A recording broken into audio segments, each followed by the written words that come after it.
Starting in 5 seconds. When I am asked to lay the foundation stone of a building meant to a house, a public utility department such as the post and telegraphs, my immediate reaction is to accept such an invitation. On such occasions, I feel happy, particularly because they provide me an opportunity of studying and familiarizing myself with the systematic growth and development of a government department over many past years, and partly because such an occasion is symbolic of the real progress of the department in question. The decisions to have adequate and the right type of office accommodation and to make the necessary budgetary provision for the same are necessarily important landmarks in the evolution and growth of a department. When we think of the post and telegraph department, a whole host of ideas and past associations rush up and jostle for expression. After the Indian Railways, it is the largest public utility service of the government. In point of time, the postal and telegraph service may be described as the first nationalized undertaking of the government because it was as long back as 1837 that the government assumed the sole right of convenience of mail and made the establishment of post offices within the East India Company's territories necessary. Before that year, some kind of private postal system was in vague. All this was banned in 1837, excepting a few services which ran under government license. As the company's territories extended to cover the rest of the country, the whole of India came within the gamut of government's postal service. The introduction of the railways in 1853 put the convenience of mail on a proper footing.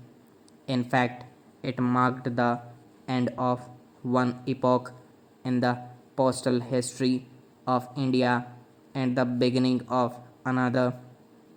As I said, the Post and Telegraphs Department is the second largest public utility service of the government. Where the common man is concerned, no other governmental activity functions as intimately and as extensively as this department.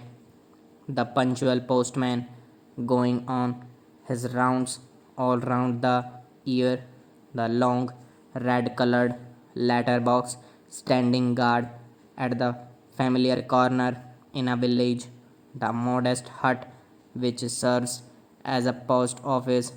All these symbols have a peculiar meaning for everyone in an Indian village. From the earliest times, postal service has been the most obvious governmental activity in India. The functions of the Post and Telegraphs Department are many and varied. Apart from its primary responsibility of providing channels for communication by road, rail, air, and steamer, or by the installation of telegraph offices and telephone exchange. It functions as the agent of government to help the public invest their money in national savings certificates. It offers facilities for life insurance, though on a limited scale. It provides banking facilities and thus encourages a sense of thrift among the public. Although convenience of post was undertaken as a government monopoly in 1837, it was in 1925 that the department was commercialized till 1947, the year of our independence.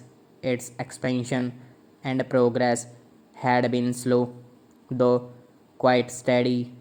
I am glad to say that since independence, the department has taken long strides in its determination to provide each village with proper communication facilities.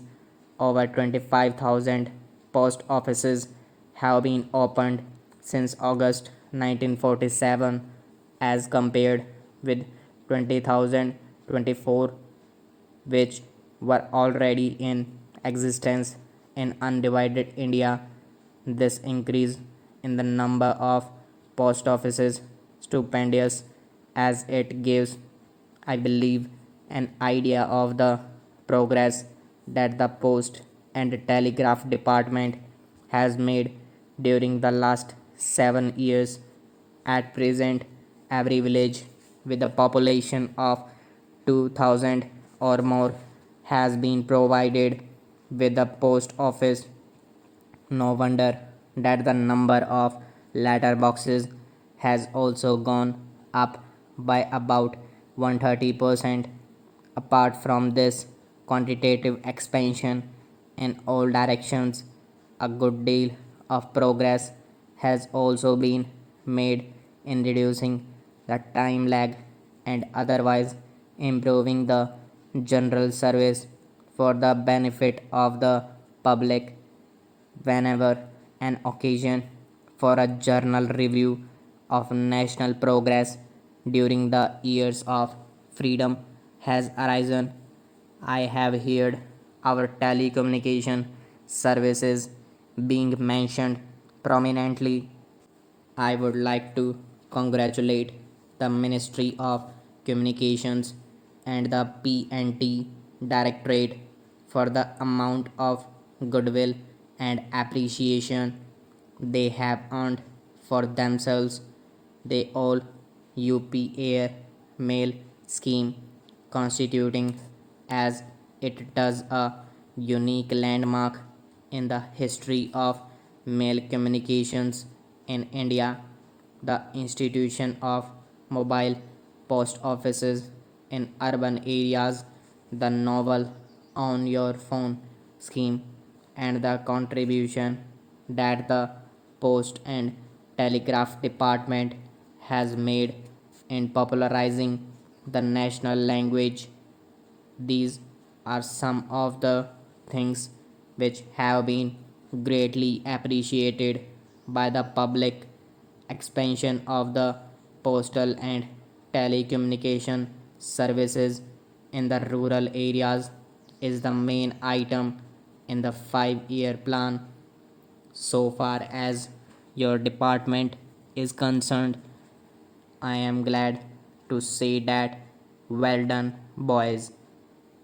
Stop.